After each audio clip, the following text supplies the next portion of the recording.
안녕하세요. DJ 레몬입니다. 오늘의 사연 시작해 보겠습니다. 안녕하세요. 요즘 사람들이 말하길 정말 세상에 하나도 믿을 사람 없다는 이 말, 입에 진짜 달고 사는 사람들이 많잖아요. 세상 이야기 들어봐도 요즘에는 좋지 않은 뉴스만 가득하고 말이죠. 이런 세상이라도 저는 아직은 살만하지 않나 싶었는데 제 이런 신념이 생각보다 오래 갈 수 없더라고요. 저도 앞서 말한 세상에 믿을 사람 없다는 이 말의 진정한 의미를 이번에 뼈저리게 느끼게 되었거든요. 세상에 정말로 믿을 사람이 하나도 없다는 말이 진짜일지 누가 알았겠습니까? 아무튼 제 이런 사연을 알려드리기 전에 제가 어떤 사람인지 알려드리고 가는 게 좋을 것 같은데요. 저는 43살, 새아이의 엄마이자 한 사람의 아내로 살아가고 있는 사람입니다. 살면서 많은 굴곡들이 있었지만 그래도 꿋꿋하게 아이들을 바르게 키우며 살고 있는 주부이기도 합니다. 그래서 항상 제 고민은 그저 먹고 사는 그런 일들이 대다수였죠. 요즘 애들한테 들어가는 돈이 너무 많아진 것 같아. 그냥 우리도 저기 지영이네처럼 애들 학원 하나만 보낼까? 아무리 그래도 첫째, 둘째는 지금 학원을 3개나 다니는데 거기에 더 늘리면 좀... 무슨 소리야. 그랬다가 애들 학교에서 공부 못한다 따돌림 당하면 어쩌려고. 애 엄마라는 사람이 왜 그렇게 애들 생각은 안 하고 그런 말을 쉽게 해. 요즘은 학원이 애들 인맥이자 놀이터라고. 아무리 애들 인맥이고 놀이터라고 하지만 애들이 저렇게 힘들어하는 거 보면 마음도 아프고 그래야 하는 것 아냐? 당신 애들 아빠잖아. 우리가 왜 이렇게 생고생을 하면서 돈을 벌고 있는데 이게 다 우리 애들 다 잘 되라고 하는 짓 아니야? 당신은 그럼 우리 애들이 밖에서 무시당하고 그러고 살았으면 좋겠다 그런 말이냐고. 사소하게 남편과 조금 트러블이 있다면 이런 일들이 대다수였죠. 간혹 이렇게 언성이 높아지는 일들이 있긴 했지만 이런 일이 있고 나서는 또 금세 사이는 좋아지곤 했습니다. 하지만 계속된 이런 언쟁에도 남편과의 의견 차이는 좁혀질 생각을 못했죠. 제가 이런 고민을 남편과 나누는 것도 어찌 보면 당연하다 할 수 있었어요. 첫째와 둘째는 남자아이들인데 쌍둥이고요. 막내는 딸 하나 가지고 싶단 마음에 좀 뒤늦게 낳은 귀한 따님입니다. 좀 늦었다고 한들 셋의 나이 차이는 그리 많이 나지 않아요. 첫째, 둘째는 초등학교 5학년, 막내는 초등학교 2학년이죠. 셋 모두 아직까지는 초등학생이라 들어가는 돈이 중고등학교 다니는 것보다는 덜 들어가고 있거든요. 그래서 걱정이 이만저만 아니었던 겁니다. 당장 초등학생인데도 이 정도인데 애들이 더 크면 어떨지. 우리가 이렇게 허덕이며 사는 이유는 애가 셋인 것도 있지만 솔직히 포기할 거 포기한다면 이렇게 빠듯할 이유는 없을 거거든요. 콕 집어 말하자면 저희가 이렇게 허덕이는 이유 중 근본적으로 남편의 무리가 지분을 크게 차지하고 있기 때문인데 이 정도로 학원비나 과외비로 많이 쓸 일인가? 그게 제 생각이었으니까요. 그런데 제가 계속 무리다 말을 해도 남편은 애가 유치원 때부터 별별 학원을 다 보냈죠. 요즘 애들은 전부 영어 유치원 간다면서 욕심내서 비싼 영어 유치원까지 보내고 계속해서 저는 학원 좀 줄이자. 그런 거 안 배워도 사는데 지장 없다고. 거기에 애들이 힘들어하는 모습이 학원을 하나씩 더 늘려갈수록 많이 보였으니 전 남편이 말하는 그런 인맥 같은 것들보다 제 애들의 행복이 더 중요하다 생각하는 사람이었으니까요. 남편은 이런 제 생각을 탐탁지 않아 합니다. 애들을 위한 투자도 못하는 사람이냐면서 말이죠. 솔직히 저도 아이들이 눈에 넣어도 아프지 않은데 당연히 해주고 싶은 것들 다 해주고 싶죠. 자식이 잘 됐으면 좋지 나빴으면 좋다는 사람은 없잖아요. 그런데 어떡해요. 저희 사정이 여의치 않은 걸. 그래서 항상 이런 식으로 아이들에 대해서는 투닥투닥 하게 되더라고요. 그래도 그나마 저희가 어쨌든 집을 얻고 살아갈 수 있는 이유는 다름이 아니라 제 친정 덕분입니다. 친정이 사업을 하고 있거든요. 아버지는 제가 엄청 어렸던 시절부터 회사를 운영하고 있는데 지금은 꽤 탄탄한 중소기업의 대표로 계시거든요. 시댁은 제 친정만큼의 사업을 하거나 그러진 않으시고요. 그러니 항상 이걸 염두에 두고 남편은 아이들 교육은 제대로 해야 한다 말하는 것 같아요. 항상 싸움의 마무리는 이런 대화로 끝나거든요. 솔직히 말해서 장인어른도 애들 그렇게 좋아하시는데 우리가 좀 힘들다 하면 도와주지 않으시겠어? 당신은 왜 있는 능력도 안 쓰고 그렇게 살려고 그래? 아무리 그래도 그렇지. 내가 딸이라고 해도 우리 집에 형제가 없는 것도 아니고 어떻게 매번 아빠한테 가서 도와달라 그럴 수 있겠어. 난 그런 부탁 못해. 이번에 이 집도 아빠 덕분에 구했잖아. 왜 못한다 그러는데. 솔직히 내가 돈을 못 버는 사람도 아니야. 당신 벌이가 적은 것도 아니야. 그런데도 이렇게 사정이 힘든데 가족 도움 좀 받을 수 있지. 잘 물고 난 수저 왜 안 쓰겠다는 건데. 이건 우리 욕심 때문에 우리가 이렇게 허덕이고 사는 건데 어떻게 이런 이야기까지 하면서 아빠한테 돈을 달라 그래? 난 못해. 그렇게 우리 아빠 도움 받고 싶으면 당신이 직접 아빠 앞에서 애들 때문에 그런다 말을 하든지. 당신은 매번 그런 식으로 말하더라. 내가 장인어른 앞에서 어떻게 말해. 그리고 내가 말한다 한들 장인어른이 좋다 하고 넙죽 도움이라도 주시겠어? 이게 다 내가 잘 되고 싶어서 하는 일도 아닌데 당신도 열 좀 내자. 우리 애들 일이잖아. 이렇게 남편의 계산 속에는 늘 제 친정까지 포함되어 있었던 거예요. 이런 부분들 때문에 결혼하고 첫째, 둘째를 낳았을 때는 많이도 싸웠는데 그래도 저 역시 손 뻗을 방도가 없을 때는 친정을 의지하게 되더라고요. 그러니 남편만 욕할 게 아니죠 뭐. 저도 속물이니까 말이에요. 아무튼 이런 다툼 끝에 제가 찾는 곳 역시도 친정이었습니다. 속상한 이런 마음 길 가는 아무나 잡고 털어놓을 수는 없었으니까요. 너무 속상한 거 있지. 누군 애들 생각하기 싫어서 아끼자 그러냐고. 나도 애들 위해서 모든 걸 다 해주고 싶지. 그런데 우리 상황이 여의치 않잖아. 그런데 남편은 매번 아빠한테 돈 좀 빌리면 되지 않냐고. 자기랑 내가 능력 없는 것도 아닌데 뭐가 힘드냐 그러고. 제부도 얼마나 애들한테 욕심이 나겠어. 너도 제부가 어렸을 때 어떻게 자랐는지 뻔히 알면서 그래. 그리고 제부 말이 틀린 것도 아니긴 해. 우리 집이 제부네 집보다 더 잘 살고 있으니까 서로 돕고 사는 거지. 아니 그래도 매번 아빠한테 손 벌리기 미안해서 그렇지. 우리가 부모님 모시고 사는 것도 아닌데 이것 해달라 저것 해달라 그러니까. 나 결혼할 때도 그래. 그렇게 우리 둘이서 잘해갈 수 있다. 아빠 도움 필요 없다 소리쳤는데 막상 결혼하니 아버지한테 집도 얻어버렸잖아. 자꾸 이런 모습을 보이는 게 아빠 얼굴 보기에도 부끄러워. 부모님한테 미안할 것도 많다. 힘들면 당장은 힘 좀 빌려달라 할 수도 있지. 그리고 엄마 아빠한테는 네가 힘들게 끙끙거리면서 사는 모습 보여주는 게 더 불효야. 엄마 아빠가 막내라고 너 엄청 챙기는 거 알면서 그래? 그러니까 더 미안한 거야. 안 그래도 처음에 그이 탐탁지 않다 그랬는데 내가 우겨서 결혼했잖아. 주로 제 고민 상담을 들어주는 사람은 제 2살 터울 언니였습니다. 언니도 참 사연이 많은 사람인데 언니 사연까지 풀어내기엔 좀 힘들고 간단하게 요약해서 알려드리자면 언니는 애 둘을 데리고 이혼한 이혼녀예요. 뭐 형부가 완전 인간 쓰레기였다 이런 말을 할 수 있는데 언니가 참다 이혼을 했거든요. 각자 중학생, 고등학생인 애들이라 자기 앞가림은 알아서 한다는 게 참 다행이었죠. 아무튼 그렇게 살면서 많은 경험을 해본 언니였기에 부모님에게 말하기 힘든 이야기는 언니와 자주 이야기를 나누며 고민을 풀곤 했습니다. 이날도 결국 제 투덜거림을 언니가 들어주는 역할이었지만 각자의 입장에서 의견이 다를 수 있다 하며 남편의 마음도 생각해 보라는 말을 했죠. 언니가 이토록 제 남편 편을 드는 이유는 따로 있습니다. 남편이 어렸을 때 시모와 시부가 이혼하면서 시모 밑에서 자랐거든요. 그래서 대학까지는 나오지 못했어요. 집이 힘드니까 고3 졸업하고 바로 일선에 뛰어들었거든요. 전 이런 남편의 악착 같은 생활력에 반해서 고졸이라고 탐탁치 않게 여기는 부모님 반대도 무릅쓰고 결혼했는데 남편에게 이런 일들이 트라우마로 자리 잡고 있을 줄은 꿈에도 몰랐죠. 지금도 가끔 술을 마시면 그런 이야기를 꺼내서 제 마음이 아프곤 했거든요. 솔직하게 남편은 능력이 좋은 사람이라 고졸인데도 번듯한 중견회사에 경력직으로 이직까지 할 정도였지만 고졸 이 한마디가 핸디캡으로 작용하여 은근 무시하는 사람들 때문에 엄청난 스트레스를 받았습니다. 그래서 제 자식만큼은 자신이 못 받은 교육들 다 받게 하고 싶다는 욕망이 어마어마하게 강했죠. 저도 이런 남편의 마음 이해 못하는 건 아닙니다. 하지만 애들이 그럴 때마다 버거워하는 게 눈에 보이는데 두고 볼 수만은 없었죠.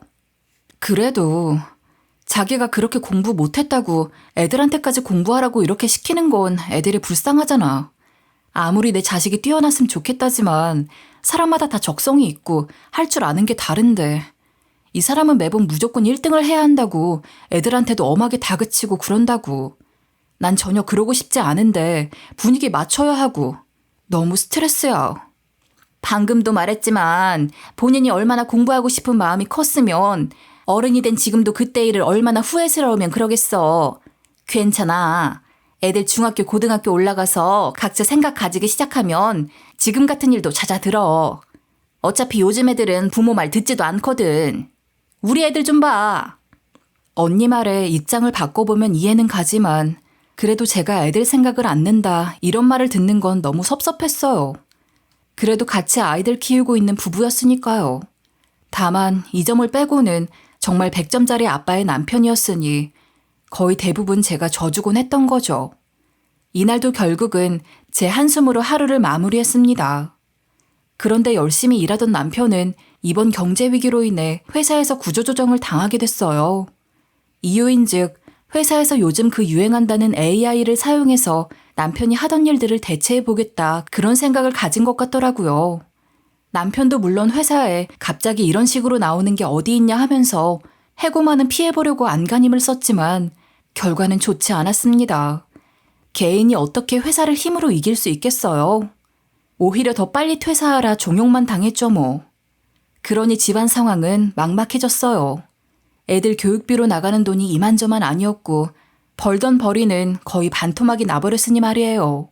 남편은 다시 어떤 회사로든 들어가 보겠다 이리저리 노력은 했지만 하고 있던 일이 전략기획 이런 쪽이라 그런지 쉽사리 남편의 자리가 나진 않았어요. 특히나 저는 이해가 안 되지만 경력이 좋은 남편의 이력서와 비교해서 조금 모자라도 그쪽은 학벌을 되게 중시하는 분위기를 가지고 있더라고요. 그러던 중 남편이 제게 슬쩍 얘기하더라고요. 혹시 나 장인어른 회사에 들어가서 일이라도 좀 하면 안 될까? 지금 우리 상황도 그렇고 이렇게 가면 이때까지 들어놓은 적금 다 깨야 할지도 모르는데 업계 분위기도 많이 안 좋거든. 잔뜩 기가 죽은 남편이 한숨까지 푹푹 내쉬면서 부탁을 하는데 모른 척하긴 너무 어렵더라고요. 거기다 남편의 말대로 저희 생계도 슬슬 위험해질 수 있었으니 저도 친정에 계속 손을 벌리게 되는 이 상황이 마음에 들지는 않았지만 어쩔 수 없다 생각해서 남편에게 일단 말은 하겠다 했죠. 일단 아빠한테 이야기는 해볼게. 어떻게 될지는 나도 정확히 모르니까 안 돼도 너무 섭섭하게 생각하지 말고. 업계 분위기가 그런데 아빠 회사라고 다르진 않을 거잖아. 제가 이렇게 말을 하자 그래도 괜찮다며 얼굴 표정이 좀 풀리긴 하더라고요. 전 어렵게 친정으로 가서 운을 띄웠습니다. 무거운 분위기의 아버지는 남편처럼 똑같이 한숨을 푹푹 내쉬면서 말하더라고요. 그러게 내가 그놈이랑 결혼하는 거 그렇게 반대를 했는데 제 고집대로 결혼하더니 결국 이런 상황까지 만들어? 그래도 남자 구실하겠다 돈을 따박따박 잘 벌어오더니 자기 일자리 하나 제대로 지킬 능력도 없는 놈이었나? 너무 그러지 마시고 아빠 그이도 이 상황이 얼마나 힘들겠어요. 그래도 믿을 구석이라곤 가족밖에 없는데 자존심 다 내려놓고 저한테 말을 한 거라고요.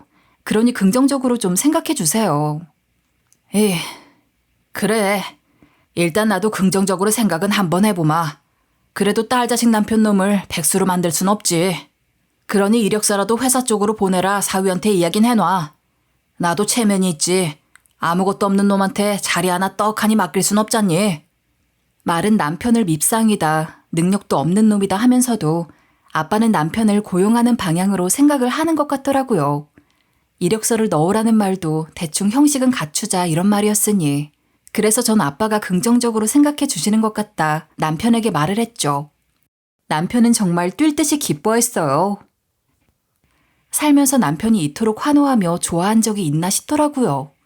앞으로 배울 일도 많고 아빠 밑에서 한참 깨지면서 회사를 다녀야 할 텐데 그게 그렇게나 좋을까 싶어서 저도 모르게 미소가 지어지더라고요. 아무튼 이날 이후 남편은 바쁘게 움직였습니다. 워낙 평소에도 철두철미한 사람이 제 친정 아빠였기에 많이도 혼났을 텐데 남편은 매일이 기쁜지 아주 싱글벙글하며 배우러 다니더라고요. 처음에는 그런 사위가 못마땅한 눈치를 보이던 친정아빠도 가르치는 대로 곧잘 따라오는 남편의 모습에 좋은 이야기를 많이 해주시더군요. 사위놈 그 녀석 생각보다 제법 일은 잘하더구나. 회사에서 기획 같은 것들도 많이 맡아서 했다 하더니 아주 헛소리는 아니었어. 헛기침을 크흠 하시면서 이제는 남편을 좀 신뢰하고 인정하는 모습이었죠. 거기에 남편이 아빠 회사에서 일하게 된 게 오히려 둘 모두한테 좋았다며 오히려 남편의 구조조정이 전화 위복이 된 것 같다고 은근히 좋아하셨습니다. 그러면서 이런 말도 덧붙이더라고요. 안 그래도 내가 요즘 속으로 걱정이 좀 많았거든. 나도 이제 나이가 슬슬 먹어가고 몸도 예전 같지 않은데 회사 받겠다는 자식도 하나 없고 아들이라도 있었으면 당장에 회사 떠넘기겠다 가르치는데 있는 건 딸 둘인데 너희들 다 회사는 물려받기 싫다며. 언니도 사업하는 거 있고 나는 회사 받을 깜냥은 안 되지. 아빠 옆에서 회사 운영하면서 얼마나 힘든 일인지 몇십 년을 봐왔는데. 그래, 그게 문제라니까. 내 자식들도 다 싫다고 피하기만 하니 지금까지 제대로 회사 넘길 생각도 못하고 이 나이까지 움직이고 있잖니. 그래서 전문 경영인까지 고용해야 하나 그런 생각까지 했다니까. 그런데 사위놈이 그렇게 괜찮을 줄은 몰랐지 뭐냐. 크게 웃으면서 남편 잘 키우면 회사 물려줘도 괜찮을 것 같다면서 은근히 자신의 생각을 내비치셨죠. 저는 물론 뿌듯했어요. 내 사람이 이렇게 가족에게 인정을 받는데 누군들 안 좋겠어요. 아빠 눈에 남편은 이미 든든한 사위, 믿음직한 사위가 된 것 같아 너무 좋았습니다. 그래도 이 말은 남편에게 전하진 않았어요. 아무리 남편이 경력직에 지금 회사에서 잘 적응하고 있다고 해도 이런 말로 마음을 들뜨게 하면 좋을 일도 나쁘게 될 수 있다 생각했거든요. 거기에 제가 이런 말을 하지 않아도 남편은 승승장구를 했고 말이죠. 경력이 있으니 어느 정도 직급을 받고 시작하긴 했지만 아빠에게 스스로 가치를 증명하며 신임을 얻고 난 뒤에는 더욱 빠르게 날개를 단 것처럼 승진해서 이사 자리까지 올라갔습니다. 그러던 중에 일이 터진 거예요. 건강이 예전 같지 않다던 아빠가 갑자기 쓰러져서 병원에 실려갔다고 남편한테 전화가 왔죠. 외부 일정으로 당장에 귀국이 힘들었던 언니 대신 저는 당장에 엄마와 함께 병원으로 달려갔어요. 하지만 그렇다고 당장 아빠 얼굴을 볼 수는 없었습니다. 장인어른 회의 중에 갑자기 쓰러지셨어. 빠르게 응급실로 모시긴 했는데 혈압 때문에 당장에 정신 차리긴 어려울 수도 있다 하네. 지금은 중환자실에 계셔. 남편의 말에 엄마는 중환자실 하면서 아빠의 상태가 정말 좋지 않다는 말을 듣더니 안색이 창백하게 질려 쓰러질 뻔하셨는데요. 그래도 침착하게 상황을 저와 엄마한테 설명해주는 남편이었습니다. 남편의 말에 저와 엄마는 당장에 아빠 얼굴이라도 보고 싶어 중환자실로 갔지만 그날은 면회를 할 수 없었어요. 어떻게 상황이 변할지 모르니 일단은 면회는 안 되겠다 하더라고요. 그런데 이제 난리가 난 거죠. 회사에 당장 의사를 결정하던 머리가 없어졌으니까요. 하지만 아빠는 쓰러지기 전에 이런 일이 일어날 수도 있겠다 생각했는지 다행히 본인한테 무슨 일이 생기면 남편이 임시 대표직을 수행하게 될 거라고 말을 전달해뒀더라고요. 그러니 아픈 아빠를 대신해 남편은 바빠졌어요. 그렇게 약 2주를 아빠는 중환자실에서 깨어나지 못하셨어요. 딱 2주 되던 날 겨우 정신을 차리셨죠. 그러면서도 회사에 대한 걱정을 놓지 못했어요. 정신이 들자마자 회사는 하고 본인 걱정 대신 회사 걱정부터 하셨거든요. 참 아빠답다는 생각과 함께 전 아빠가 깨어났다는 소식을 남편에게 바로 전했고 남편은 바로 병원으로 달려왔습니다. 남편이 도착했다는 소식에 아빠는 남편을 불러 말했죠. 임시로 자네가 회사를 책임지고 있다지? 그래, 일단은 내가 회복하기 전까지 자네가 회사 좀 맡고 있게. 아무래도 지금 당장은 예전처럼 회사 일하긴 글러먹은 것 같으니 말이야. 아빠의 이런 말에 남편은 지금도 잘하고 있으니 너무 걱정 마십시오 장인어른 하고 큰소리치곤 그대로 병원을 나가 한동안 병문안도 제대로 오지 않았습니다. 솔직히 많이 섭섭했어요. 하나뿐인 장인어른일 텐데 일이 바쁘다는 핑계로 회복하느라 정신없는 아빠 병문안을 한 번 올 생각을 안 타니 말이죠. 그런데 아빠는 회복에 전념하면서도 그렇게 오지 않는 남편을 탓하진 않았어요. 오히려 회복을 하는 와중에도 몸이 예전 같지 않다 하면서 외려 남편을 불러 이런 말을 하더라고요. 일단은 자네가 회사 물려받을 준비를 좀 서둘러야 할 것 같네. 아무래도 몸이 예전처럼 돌아올 것 같지 않아. 그러니 일단 이사진에도 이야기를 전달해두게. 나머지는 내가 알아서 정리해 볼 테니. 자네도 내 밑에서 지금까지 일해봤으니 이젠 정식으로 대표 자리 물려받을 준비해야지. 아빠의 말에 남편은 이까지 보이며 환하게 웃으면서 걱정 마십시오 장인어른 하며 급하게 회사로 돌아갔지만 전 마음이 좀 좋지 않았습니다. 왜냐하면 앞서 남편이 회사 일로 바쁘기 시작했다 했잖아요. 평소에는 그렇게 장인어른 하면서 따르던 사람이 임시 대표직에 딱 올라간 직후부터 아빠 문병을 거의 오지도 않았으니 거기에 부부관계도 예전 같지 않았고요. 그리고 이때 남편하고 갈등을 겪고 있는 일이 있었는데 그게 무슨 일인지는 조금 더 뒤에 가서 이야기를 해보겠습니다. 제가 이렇게 남편에 대한 생각이 깊어진다 한들 시간은 멈추지 않고 계속 흘러갔고요. 드디어 남편의 취임식이 코앞으로 다가왔죠. 취임식이라고 해봤자 막 크게 행사장을 빌리고 하는 일은 아니고 간단하게 사원들과 함께 연말 파티처럼 식사 자리를 가지는 정도였어요. 이제 대표가 이 사람으로 바뀐다 알려주는 그런 자리였죠. 그런데 이 쓰레기 같은 남편이 취임식 날 아침 일을 벌이더군요. 아니, 쓰레기도 과합니다. 이 새끼는 말이죠.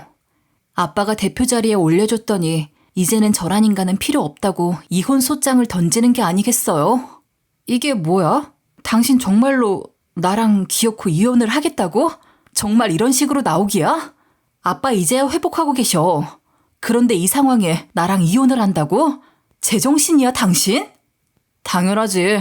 오늘만 지나면 장인어른 회사가 이제 내 회사가 되는데 왜 내가 당신이랑 더 같이 살아야 해?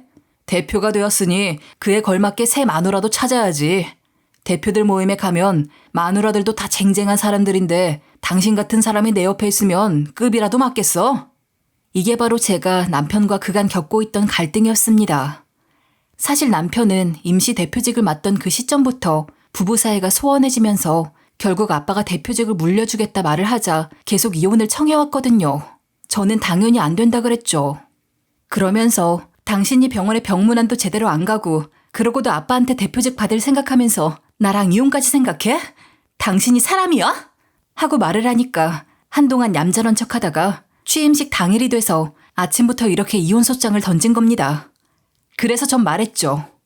당신이 나한테 이렇게 이혼 소장 들이밀면 우리 아빠가 대표 자리 당신한테 쉽게 넘겨줄 것 같아?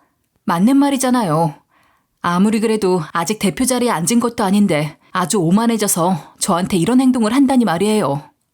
그런데 남편은 이런 제 말에도 비웃음을 지으면서 말하더군요. 당신은 회사에 대해서 아무것도 모르지.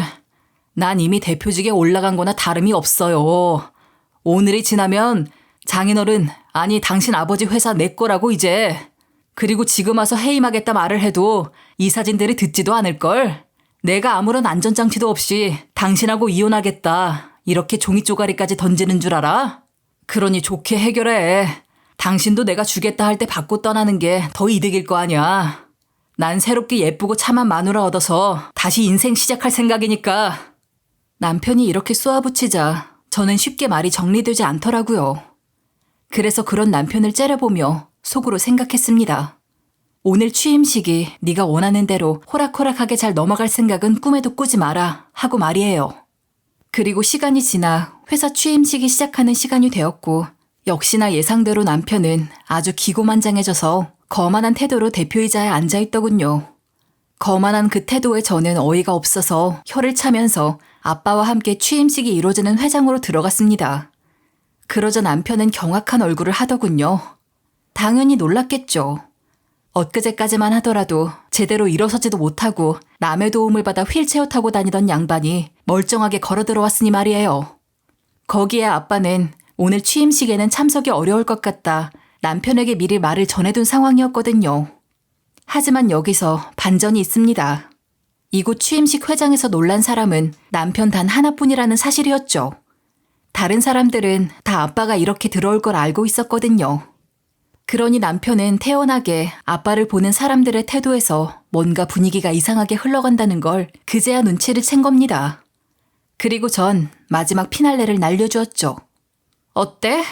본인이 지금까지 혼자 잘나서 그 자리에 앉았다 그런 생각하면서 대표될 거란 생각에 잔뜩 취해 있던 기분이? 그리고 나한테 이딴 이혼소장을 던졌지? 전 남들 눈 의식도 안 하고 그대로 남편이 아침에 제게 내밀었던 이혼소장을 면상에 던져주었습니다. 그리고 아침에 했던 대화들을 녹음한 파일을 틀어서 취임식 회장이 했던 사람들 다 들으라 블루투스 스피커까지 연결했죠. 그러니 다들 경악한 얼굴을 하면서 남편을 봤습니다. 남편은 그런 저를 막으려 들었지만 간단하게 당하고 있지만은 않았죠. 이제부터 어떻게 된 일인지 잠시 설명을 해드리겠습니다. 사실 저희 아빠는 말이죠. 쓰러진 지 거의 만 하루도 안 된 상태에서 이미 일어난 상태였어요. 아빠는 자신이 깨어났다는 소식을 회사에 있는 남편한테는 알리면 안 된다며 말을 했죠. 그 괘씸한 놈 때문에 내가 이렇게 됐는데 그놈 내가 가만히 둘 수 없지. 네? 그게 무슨 소리예요? 남편 때문에 아빠가 이렇게 된 거라고요? 그게 무슨 말이에요? 그놈이 우리 회사를 말아먹으려고 했어. 감히 내 앞에서 거짓말을 짓거려? 그놈한테 내가 당장의 진실을 말하라고 하니까 오히려 나한테 본인은 아무것도 한 거 없다고 입을 싹 닦더라고. 그러니 혈압이 안 터지고 버텨. 그러면서 굉장히 많은 이야기를 하셨는데 남편은 아빠 회사에서 일을 하면서 실제로 많은 성과를 이리저리 냈다고 합니다. 그래서 처음에는 의심스러운 눈치를 주면서도 결국 인정을 하셨던 거고요. 그런데 이 성과들 중 하나가 거짓말이었다 해요. 내가 지금까지 이 회사를 얼마나 깨끗하게 지켜왔는데 이딴 짓을 벌여놓고 거기에 죄 없는 직원 하나를 몰아서 꼬리까지 잘라냈더군. 아주 못된 놈이야. 그런 놈이 감히 대표를 한다? 회사가 제대로 굴러갈 일이 없지. 이 이야기가 말이죠. 남편이 아빠 쓰러지기 직전에 프로젝트를 하나 맡고 있었거든요. 중소기업들을 대상으로 한 비즈니스 콘테스트 같은 거였는데 거기서 아빠 회사가 우승을 한 겁니다. 그런데 그게 알고 봤더니 남편이 슬쩍 심사위원에게 뇌물을 건네서 그렇게 된 거라고 하더군요. 처음에 못 보던 사람이 계속 메일을 보내기에 뭔가 싶었다. 스팸 메일인가 싶어서 넘기려 했다가 본 게 천만다행이었지. 내 그 직원이랑 만나서 그놈이 저지른 일들을 다 들었을 때는 정말이지 하늘이 무너져 내리는 줄 알았어. 어떻게 깨끗한 네일터에서 그런 먹을 풀 생각을 했는지. 남편은 이 일을 맡긴 직원 하나를 아무 이유도 없이 꼬리 자르듯이 싹둑 잘라버렸다고 하더라고요. 그런데 그 직원을 선택한 이유도 아주 가관입니다.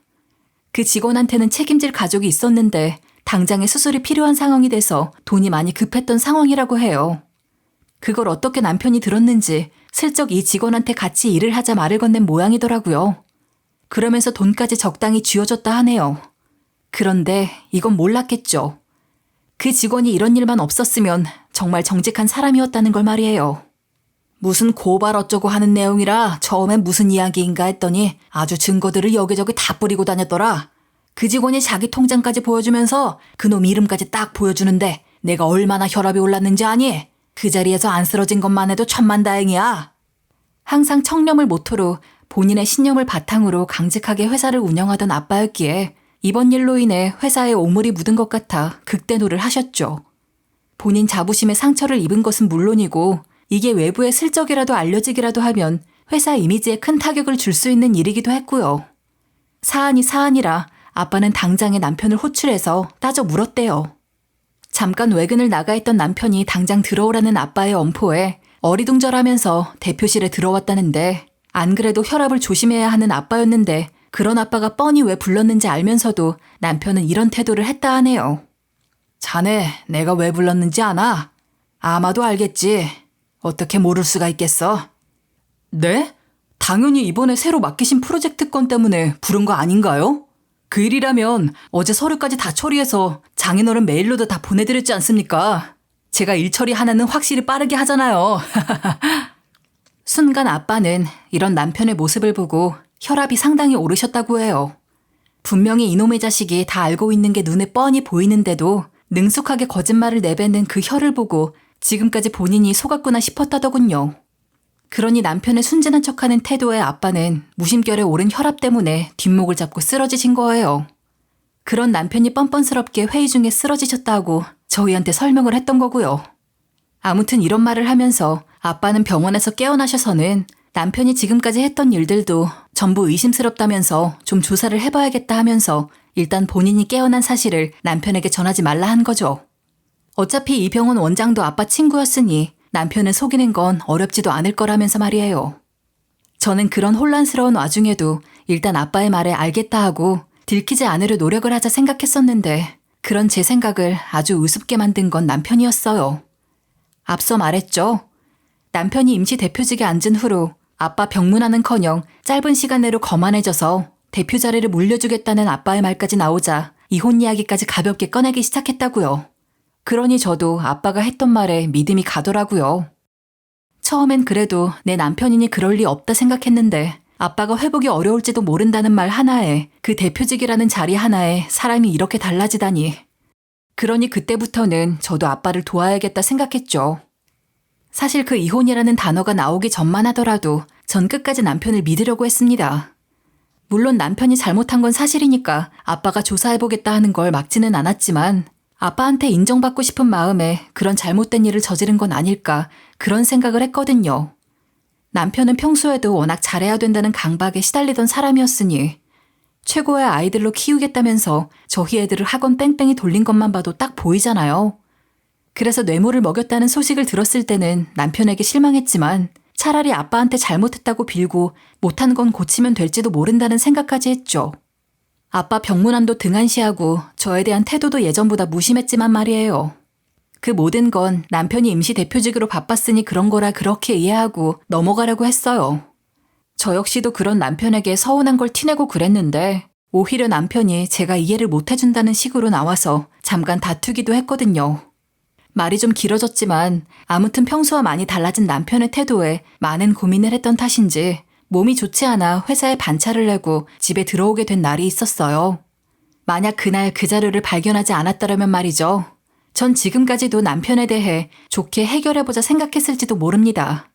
제가 아무래도 몸 상태가 좋지 않아 급하게 자리를 비운 터라 제 업무를 대신 받은 직원이 있었거든요.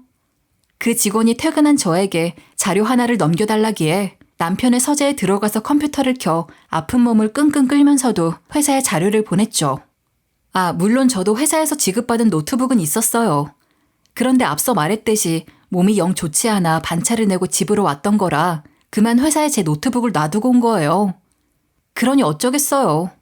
남편의 컴퓨터를 사용해서 급하게라도 자료를 보낼 수밖에 없었죠. 그도 그럴 게 그 자료를 당장에 보내지 않으면 제가 맡고 있던 일에 차질이 생길 정도의 자료였던지라 당장이라도 전달을 해줬어야만 했거든요. 아무튼 그렇게 자료를 보내고 지끈거리는 머리도 식히고 잠시 숨도 돌릴 겸 인터넷을 켰는데 거기서 발견을 하게 된 거예요. 이혼 위자료 안 주면 어떡해? 처가 재산 받고도 이혼 가능한가요? 이런 이상한 검색 목록을 말이에요. 놀라서 이게 뭐지 싶어 한참을 컴퓨터를 살펴보던 저는 더 이상 여기서 나올 건 없겠다 싶어서 그 뒤로는 남편 서재를 뒤져보기 시작했어요. 이혼과 처가 재산, 이 두 가지 문구가 제 신경을 계속 건드렸거든요. 그러던 그 순간 책상 위에 명함 하나가 눈에 들어오더군요. 그 명함 상단에는 이혼소송 전문 이렇게 써져 있었고요.